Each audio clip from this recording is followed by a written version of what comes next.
आज शनिवार का दिन है, जिस दिन अपन इस दरिद्रता से मिलने के लिए पीपल के पेड़ के नीचे आए हैं। हिंदू धर्म में ये दिन पीपल के वृक्ष के लिए पूजनीय होगा। जो भी शनिवार के दिन पीपल के वृक्ष की पूजन करेगा, दूध चढ़ाएगा या मिष्ठान का भोग लगाएगा, लक्ष्मी और नारायण उसके घर में प्रवेश कर जाएगा। लक्ष्मी और नारायण उसके घर में प्रवेश करेगा। पुराण की कथा कह रही है कि दुनिया के सारे तीर्थ नहीं जा सकते, पृथ्वी की सारी नदियों में स्नान नहीं कर सकते, पवित्र नदियों में आप स्नान नहीं कर सकते, या किसी भी तीर्थ में जाकर एक रात्रि भी विश्राम नहीं कर सकते, या हमने जिंदगी में कोई दान करा ना करा, कोई पुण्य करा ना करा, कोई सत्कर्म करा ना करा, कोई शास्त्र पढ़ा ना पढ़ा, कोई शास्त्र सुना ना सुना, उसके बाद भी शिव महापुराण की कथा कहती है कि एक दिन में अगर मात्र एक बार भी आप शंकर के शिवालय में प्रवेश कर गए या मंदिर में प्रवेश कर गए तो सारे तीर्थ, सारी नदियां, सारे सरोवर, सारी बावड़ी, सारे तालाब, सारे कुंड के स्नान का पुण्य, दान का पुण्य प्राप्त, केवल शिव तत्व को प्राप्त कर लेने। शिव महापुराण की कथा कह रही है कि घर में जो दिया होता है वो दीपक भी कोई साधारण नहीं होता, उस दीपक की भी महत्वता है, उस दीपक का भी वर्णन है। एक बात बहुत अच्छे से सुनिएगा, शायद आपकी जिंदगी को सवार, शायद आपके जीवन को। मेरी जीजियों, मेरे जीजाओं, मेरी बेटियों, बेटाओं, कभी मौका लगे, शंकर भगवान के शिवलिंग के पास में आप बैठे हैं। यहां तक शास्त्र कहता है कि घर में अगर किसी को बहुत तेज बुखार आ गया है, बहुत तेज बुखार, और बच्चा उस बुखार में तप रहा है, बहुत तप रहा है, मारा, तुम जिस दिए में भगवान की आरती उतारते हो, जिस दिए से तुम भगवान की पूजन करते हो, कभी मौका लगे और आप पूजन करने के लिए गए, कभी पूजन शंकर भगवान के शिवलिंग के पास में या शंकर भगवान के शिवलिंग के ऊपर कनेर का अगर पीला फूल देखा है ना आप लोगों ने, अरे बोलो तो जमके, देखा है?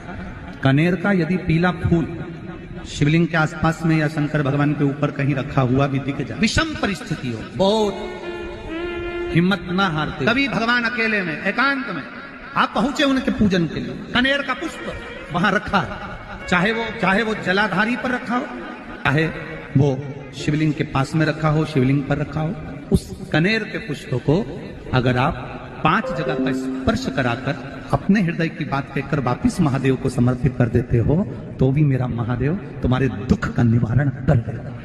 अब वो 5 स्थान, पहला गणेश जी का जो स्थान होता है वह जगह, दूसरा षडानंद कार्तिक, तीसरा अशोक सुंदरी वाला स्थान, चौथा जलाधारी जो ऊपर से बूंद बूंद जल नीचे गिरा रही है, जया, विषहरा, शामली बारी, दौतली, देव, शंकर जी की 5 बेटियों का, और 5वें नंबर का है शंकर भगवान के, जो कैसे वर्णन किया जाए, त्रिशूल के 3 भाग होते हैं। करें दर्शन आप लोगों ने, जैसे सामने त्रिशूल लगा है, इस त्रिशूल के ऊपर देखेंगे तो 3 भाग दिख रहे हैं, नजर आ रहे हैं सबको? त्रिशूल का जो 3 भाग होता है, उस 3 भाग का जहां ज्वाइंट होता है, जहां मिलता है, एक जगह पर देखो तीनों भाग एक जगह पर मिले हुए, 3 भाग का जहां मिलन होता है, पंचम स्थान, ये 5वां स्थान, यहां पर स्पर्श कराकर शिवलिंग पर अपनी कामना कर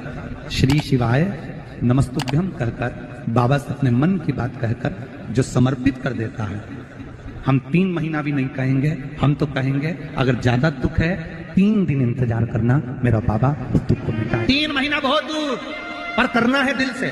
और कई तरह के दीपक होते हैं, दीपक का भी विधान वर्णन किया गया, उस दिए का भी वर्णन किया गया। यहां तक शास्त्र कहता है कि घर में अगर किसी को बहुत तेज बुखार आ गया है, बहुत तेज बुखार, और बच्चा उस बुखार में तप रहा है, बहुत तप रहा है, तुम जिस दिए में भगवान की आरती उतारते हो, जिस दिए से तुम भगवान की पूजन करते हो, उस दिए की बत्ती को नीचे डाल दीजिए और उस दिए को पानी की बाल्टी में धो दीजिए। कौन सी बाल्टी में? जिस बाल्टी के पानी से आप बच्चे को स्नान करा सको, मारा, केवल भगवान पर से ले जाकर, पास में से ले जाकर उस बाल्टी में थोड़ी देर डाल दो और उस बाल्टी के पानी से उस बच्चे को स्नान करा दीजिए।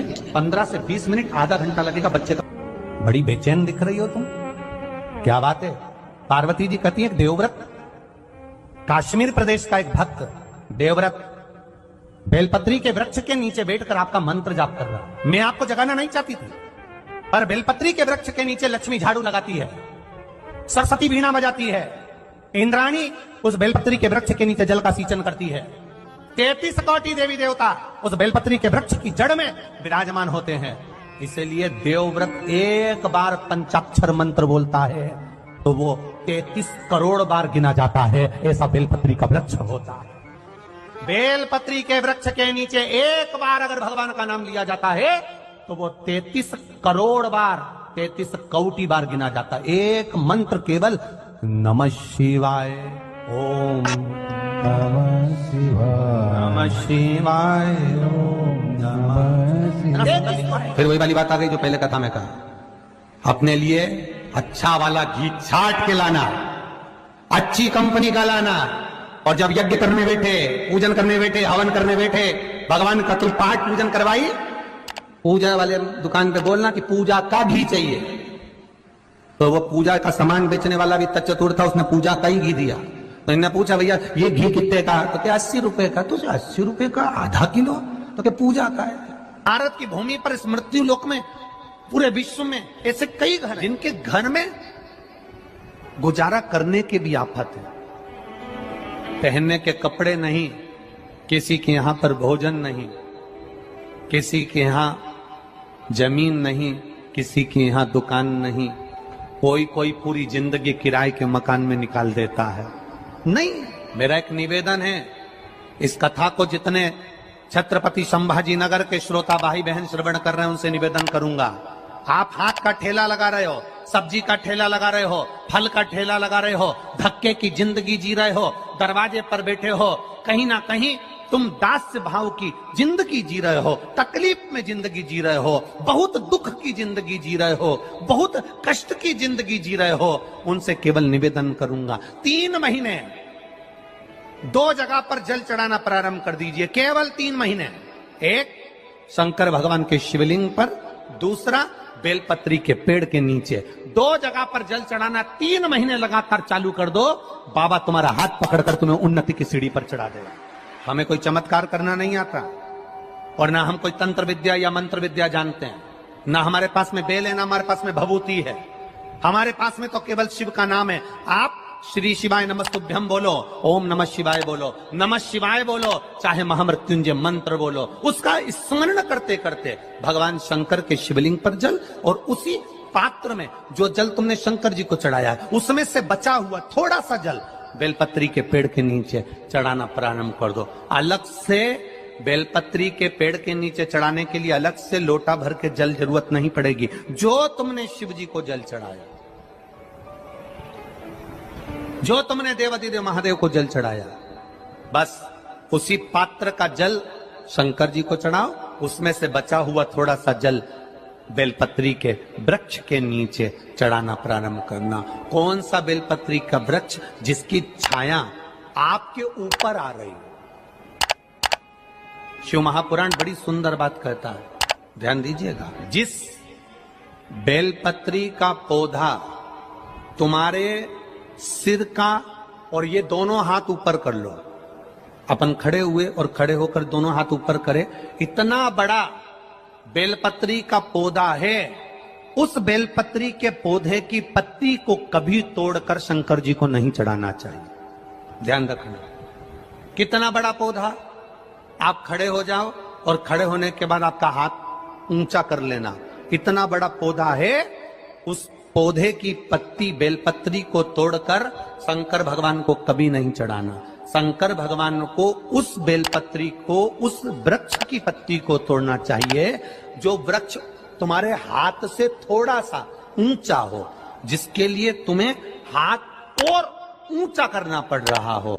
जैसे एक बच्चा अपनी मां की गोद में बैठने के लिए दोनों हाथों से उचकता है, आवाज लगाता है, उचकता है, आवाज लगाता है, हाथ ऊपर करता है, तो मां उस बच्चे को गोदी में ले लेती है। उसी तरह उस बेलपत्री के वृक्ष की पत्ती तोड़ना चाहिए जिसने थोड़ी उन्नति कर ली हो, जो थोड़ा ऊंचा हो गया हो। तुम उसको पाने का प्रयास करो तो भगवान भी तुम्हें अपनी गोदी में ले ले। ऐसे वृक्ष की तुम छोटा सा पौधा, बिल्कुल जरा सा पौधा, उसी की पत्ती तोड़कर महादेव को चढ़ाओ। यदि बेलपत्री का पेड़ आपके यहाँ है और मान लो कई लोग बेलपत्री गमले में लगाते हैं या छत के ऊपर लगा देते हैं, बेलपत्री का वृक्ष जो होना चाहिए वो घर के ठीक पीछे या बेलपत्री का वृक्ष अगर पीछे नहीं है तो आप अपने घर से जब बाहर निकलते हैं तो राइट हैंड की ओर बेलपत्री का वृक्ष होना। आप जब घर से प्रवेश कर रहे हैं बाहर की ओर निकल, वो सुख का अनुभव करें। यदि घर से निकलते समय बेलपत्री का पेड़ लेफ्ट में अगर आता है, आप जिस घर से निकल रहे हो लेफ्ट में अगर बेलपत्री का पेड़ आता है तो आप 1 रुपए कमाएंगे, 1.25 रुपए खर्च होगा, पैसा हाथ में टिकेगा नहीं। घर में 10 लोग भी कमा रहे हैं तो पैसा घर में दिखेगा नहीं, आएगा जरूर, सारे काम होंगे पर टिकेगा नहीं।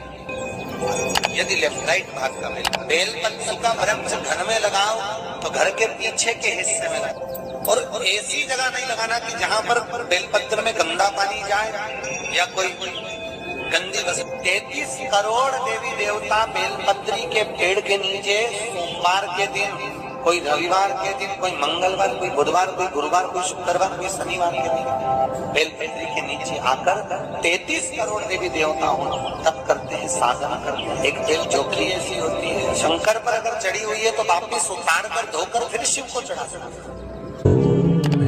किसी व्यक्ति से कोई काम करवाना है, वो काम नहीं कर रहा, कोई फाइल आगे नहीं बढ़ रही है, कोई कार्य अटक रहा है, या फिर कहीं रुपया पैसा अटक गया हो, नहीं निकल रहा हो, तो एक जल के पात्र में जल भरकर 5 बेलपत्री शिव जी को समर्पित कर कुंदकेश्वर महादेव का नाम लेकर एक सफेद पुष्प बेलपत्री के ऊपर जो शिव जी को चढ़ाई है उस पर समर्पित कर जल जो लेकर गए हो, अपनी उस कामना को कर कि मेरा ये कार्य अटक रहा है, ये कार्य नहीं हो रहा, कुंदकेश्वर महादेव का नाम लेकर धीरे धीरे जल की धार चढ़ाइए। और एक बात हमेशा याद रखना, फिर निवेदन कर रहे हैं, अच्छे से समझ लेना, शंकर जी पर जब जल चढ़ता है, शिव जी का जब अभिषेक होता है, शंकर जी पर जब जल चढ़ाया जाता है, दूध चढ़ाओ, जल चढ़ाओ, कुछ भी चढ़ाओ, पर एक बात का स्मरण अपने जीवन में होना कि इतने ऊपर से मत चढ़ाना कि जल चढ़े और छींटे आपके ऊपर।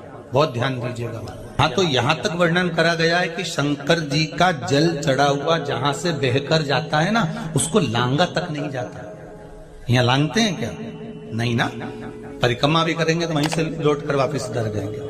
शिव जी का जहां से जल बहकर जा रहा हो, चढ़ा हुआ जल जहां से बहकर जा रहा हो, उसको लांगा तक नहीं जाता। और कई लोग बड़े बड़े आनंद में शंकर जी पे इतनी ऊपर से जल चढ़ाएंगे तो वो छींटे पूरे अपने ऊपर आना चाहिए, शरीर पर आना चाहिए। नहीं नहीं, उसका दोष है, हमारा उसका दोष है।